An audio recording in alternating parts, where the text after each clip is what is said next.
Então, boa tarde, pessoal. Hoje nós vamos seguir com os estudos do Mark Fisher. Então, na primeira aula, né, desse módulo, a gente trabalhou o livro Realismo Capitalista. Na segunda aula, a gente fez uma análise psicológica, né, do realismo capitalista, a partir da teoria dos complexos culturais. E hoje, a gente vai falar sobre o Mark Fisher para além do realismo capitalista. Então, o que ele produziu depois do realismo capitalista? Que saídas, né, ele foi encontrando, o que ele foi pensando, né, como alternativas ao realismo capitalista, e que projetos ele também deixou em aberto, né, que ele não conseguiu terminar antes da morte dele. Então, só contextualizando, inicialmente, né, o realismo capitalista bloqueia qualquer alternativa real ao capitalismo, justamente porque bloqueia a imaginação de qualquer alternativa, né? Então, o neoliberalismo, ele naturaliza o capitalismo, como? Por meio da atomização, do individualismo e da resignação.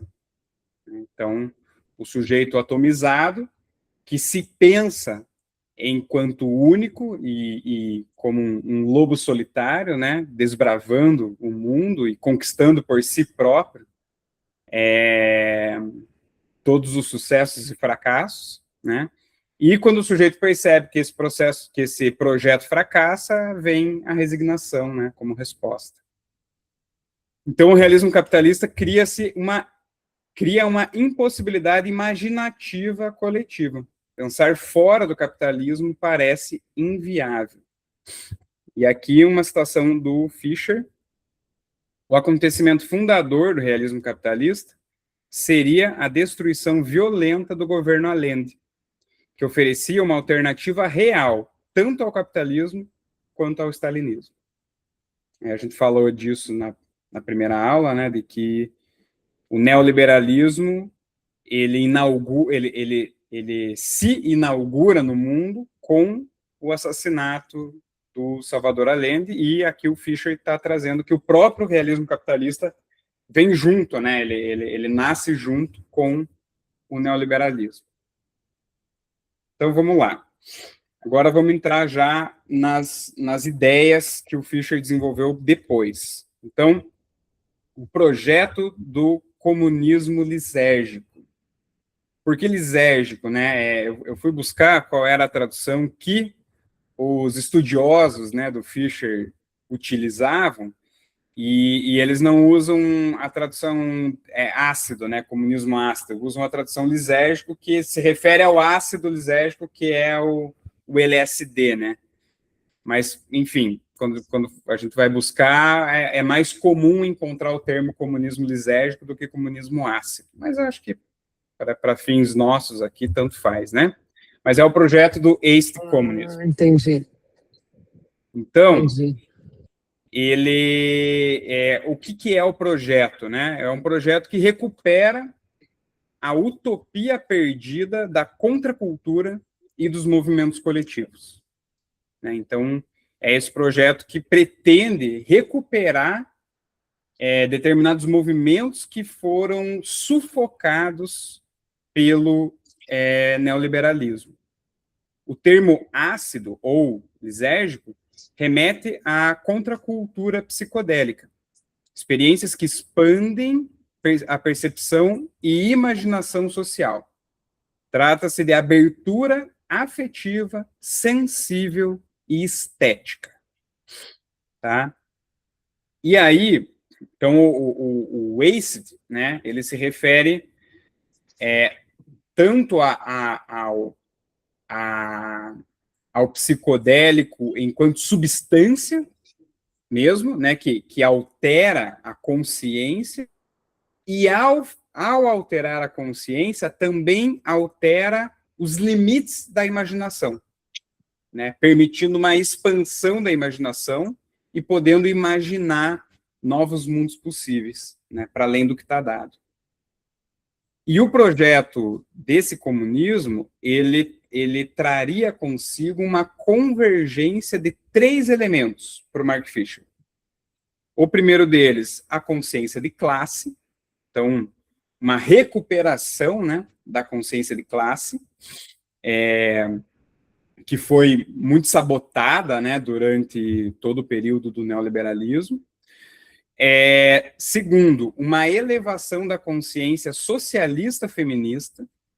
Então, o Mark Fisher, ele pretendia, né, intencionava que houvesse, né, um levante de uma consciência que fosse ao mesmo tempo socialista e ao mesmo tempo feminista, porque ele entendia que capitalismo e patriarcado estavam indissociados, né, e que o combate era em relação a ambos, né, e que a emancipação da mulher, ela tinha que se dar junto com o combate ao capitalismo, né? Então, por isso que ele coloca como elemento fundamental, como condição fundamental para esse projeto do comunismo lisérgico. E terceiro, a consciência psicodélica, que é, né, uma definição relativamente, um conceito, né, relativamente aceitável, é a percepção de que a realidade social ela é transformável, né? Então, seria uma consciência psicodélica. Aqui, mais uma citação do Fischer. Uma nova humanidade, uma nova percepção, um novo pensar, um novo amar. Essa é a promessa do comunismo lisérgico. Então, é uma utopia, né? É uma utopia, mas ao mesmo tempo é um norte, né? E ele vai apontar, né, quais são os elementos necessários para se chegar lá. Então, tem coisas interessantes. Então, vamos lá. Bom, vamos falar de cada um deles. Consciência de classe.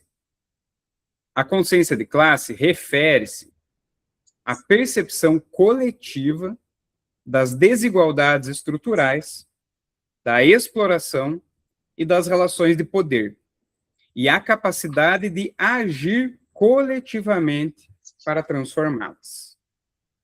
Tá? E aí, como exemplos, né, de consciências de classe, ele traz movimentos sindicais e greves históricas, cooperativas de produção autogestionadas, movimentos culturais ligados à identidade de classe, né? Então, por exemplo, Black Lives Matter ou o próprio movimento feminista, né?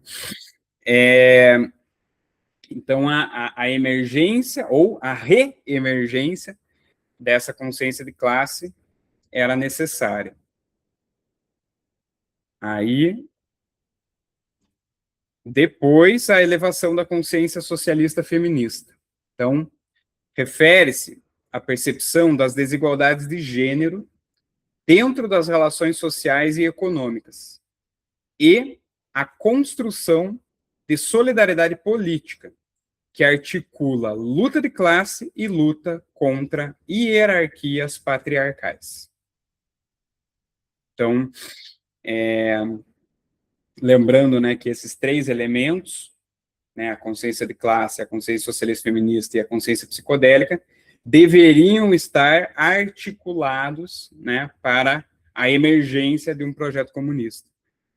Então, como exemplo, né, a gente tem os grupos de conscientious raising feministas dos anos 70, movimentos de trabalhadoras e sindicatos femininos, coletivos artísticos feministas e por aí vai, né?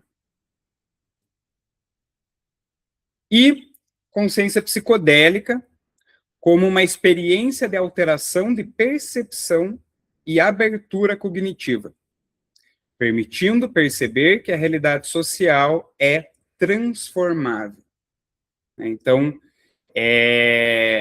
eu acho bem interessante, né, essa analogia que ele faz, né, entre a percepção de que a realidade social é transformável, ela é análoga a uma consciência que está afetada, né, diretamente, quimicamente, por um psicodélico. né? E como a experiência dos psicodélicos, ela também influenciou muito na criação, né, na criação e promoção de teorias que pensavam para além do realismo capitalista, e não só, né, em termos de movimentos artísticos, em termos de produção teórica de várias áreas do conhecimento, inclusive da psicologia, né. Então, como exemplo, né, de consciência psicodélica, a gente tem a contracultura dos anos 60 e 70, experiências coletivas de música, arte, raves, meditação, experimentação psicodélica, laboratórios de arte comunitária e hackspace, então, que eram espaços de experimentação colaborativa em tecnologia, música e criação artística, onde pessoas compartilham ferramentas, conhecimento e projetos sem foco comercial direto, né? Isso é importante e é o que ele vai retomar no desejo pós-capitalista, que a gente vai falar já já. Jogos urbanos e intervenções performativas, flash mobs, jogos participativos ou ações de rua que alteram espaços cotidianos. Então, ele também é uma forma, né, da gente poder entrar em contato, né, com essa percepção de que a realidade social ela é sim transformável. Bom, agora vamos entrar aqui no desejo capitalista. Esse termo, né, ele não escreveu sobre, mas ele deu aulas, né? Então, é uma série de aulas do Mark Fisher que foram transcritas posteriormente, né? Onde ele vai desenvolver essa ideia do desejo pós-capitalista. Então, ele vai falar o seguinte, que primeiro é insuficiente criticar apenas o capitalismo. É preciso criar um desejo pós-capitalista, né? Um desejo que ultrapasse as artimanhas de cooptação do capitalismo. Porque, como a gente viu lá no realismo capitalista, a própria crítica anticapitalista, né, ela já nasce dentro do próprio sistema, né? Ela já nasce cooptada. Ela já nasce como um produto a ser vendido, né? E o que ele está trazendo aqui que é preciso ir para além disso, né? É preciso criticar o capitalismo, mas criar um desejo que vá para além do capitalismo. E como se daria isso, né? Experiências coletivas não mediadas pelo lucro ou consumo, né? Experiências coletivas que ultrapassem aquilo que é mais essencial, né? Que é o núcleo essencial do capitalismo, que é o lucro e o consumo, né? Então, é a criação de uma contralibido, capaz de orientar práticas e afetos fora da lógica mercantil, né? E isso altera, né, a própria relação que o sujeito vai estabelecer com o outro, né, com a alteridade. Então, a gente sabe, né, que o neoliberalismo ele produz uma subjetividade que faz com que o sujeito se relacione com o outro a partir de 3 categorias fundamentais, né? O outro é meu comprador, o outro é meu vendedor, ou o outro é meu concorrente, né? Não há outra categoria onde que o outro pode ocupar numa relação comigo dentro do neoliberalismo. E aqui ele está falando não, né? Vamos pensar em práticas, vamos imaginar práticas e afetos e relações que escapem da lógica mercantil. Produção de subjetividade, criar desejos que expandam o imaginário político e social. E, por fim, o desejo ativo, né, criar modos de vida, afetos e prazer que escapam à lógica do capital, promovendo agência coletiva e novas experiências de sociabilidade. Eu acho que o Mark Fisher ele nos apresenta essa ideia, né, do desejo pós-capitalista, Mas não que ele invente a roda, porque, obviamente, existem movimentos, né, que de alguma maneira conseguem criar, né, essa contra-libido, né. Eu acho que aqui no Brasil a gente pode pensar, por exemplo, nos movimentos sociais do MST, do MTST, né, que as relações que são estabelecidas ali, elas estão fora, né, da lógica mercantil, né. A ideia ali é realmente produzir algo que escape à lógica do capital, propriamente dito. E aí, num texto que se chama Exiting the Vampire Castle, né, saindo do castelo do vampiro, né, ele vai trazer uma reflexão sobre a solidariedade e a camaradagem. Então, ele faz uma crítica à esquerda fragmentada, né, dizendo que muitas vezes essa esquerda fragmentada, ela é também moralizante, né, é uma esquerda que fica moralizando outras esquerdas, né, e não permitem a discordância, né. E aí, como antídoto a isso, ele afirma que a gente precisa reaprender a camaradagem, né? É necessário reaprender camaradagem e solidariedade, permitindo discordância sem excomunhão. E ele entende que a resolução dos conflitos ela precisa ser coletiva e organizativa, e não centralizada, e que a recuperação da confiança e da ação coletiva ela é central para romper o ciclo de resignação neoliberal. Experiências compartilhadas fortalecem a ação política, né? Então, no sentido de que não adianta nada a gente ficar dando martelada sozinho, né? A ação ela precisa ser coletiva, porque é somente na coletividade que é possível romper com essa resignação neoliberal, justamente porque o neoliberalismo nos atomiza, né?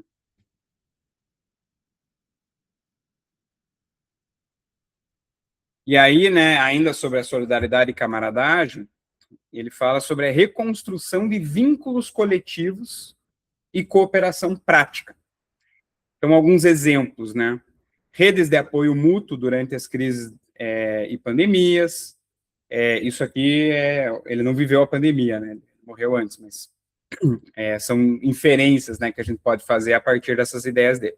Coletivos de habitação e ocupação, movimentos estudantis autônomas, bibliotecas comunitárias, cooperativas de trabalho autogestionadas, grupos culturais e artísticos coletivos, redes de cuidado social, de idosos, de crianças, de pessoas vulneráveis, ativismo político horizontal, né, feito por meio de assembleias, de ocupações, e outros, né? Aqui são alguns exemplos. Então, a solidariedade, ela fortalece a ação política coletiva, cria confiança e combate o isolamento imposto pelo capitalismo tardio. Então, talvez a gente possa pensar, né, que a contra-libido que ele imaginou, ela é uma libido investida na solidariedade, né? Ela é uma libido que está investida em relações de solidariedade. Essa é uma contra-libido do capital.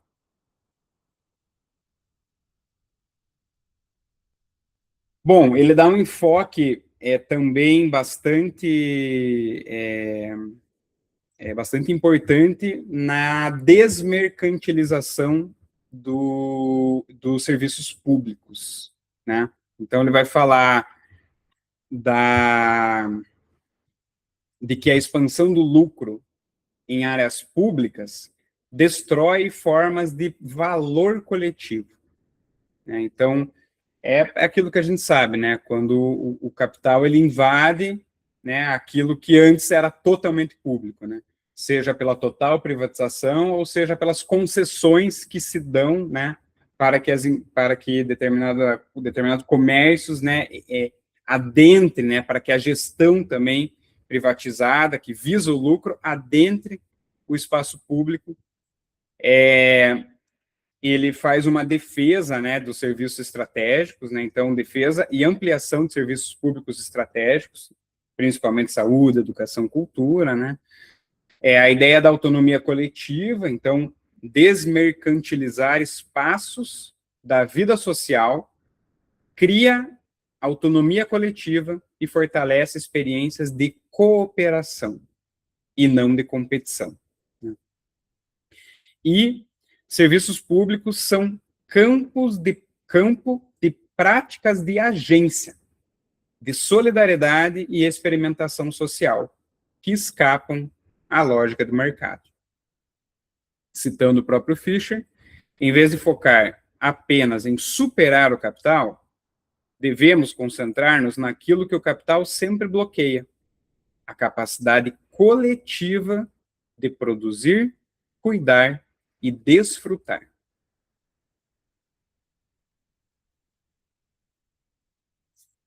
Bom, quase chegando no fim, então ele também vai retomar, né, como exemplos dessa proposta de desmercantilização e do fortalecimento dos serviços públicos, algumas experiências históricas e culturais. Então, os movimentos de contracultura e música como laboratórios de subjetividade alternativa, a música e a arte que criavam experiências de comunidade e atmosferas de liberdade e potencial, fugindo da normalização capitalista, fornecendo pistas para futuras ações. E ele também menciona as redes de squatters, que eram grupos de pessoas que ocupavam prédios, terrenos ou espaços urbanos, abandonados ou vazios, sem permissão legal, com o objetivo de criar moradia, espaços culturais ou centros comunitários autogeridos. Né? Um pouquinho aí do que tanto o MST quanto o MTST fazem, né? E para fechar, né, quais são as limitações e as direções que a gente pode tirar aí do Mark Fisher, né? Então, o comunismo ácido ou comunismo lisérgico ficou inacabado, mas deixou direções estratégicas, né? Primeiro, a reconstrução da consciência coletiva e de classe. Segundo, né, a articulação entre política, cultura e transformação da sensibilidade, a criação de um desejo pós-capitalista, a recuperação de solidariedade, camaradagem e organização, e a defesa do público e a desmercantilização da vida social. A saída do realismo capitalista exige outra economia, outra sensibilidade, novos modos de organização coletiva e um novo regime de desejo, né, que é o desejo que ele chamou de pós-capitalista. Para finalizar, uma citação do Fischer: devemos produzir algo que ainda não existe e sobre o qual não podemos saber plenamente. Então, é isso. Essas são algumas das ideias que o Fischer deixou, né? E que são ideias, algumas dessas ideias ficaram abertas, né? Inacabadas, mas eu acho que também a gente pode tomar, né, isso como um desafio, né, um incentivo de dar continuidade, né, ao projeto. Beleza? Fechamos.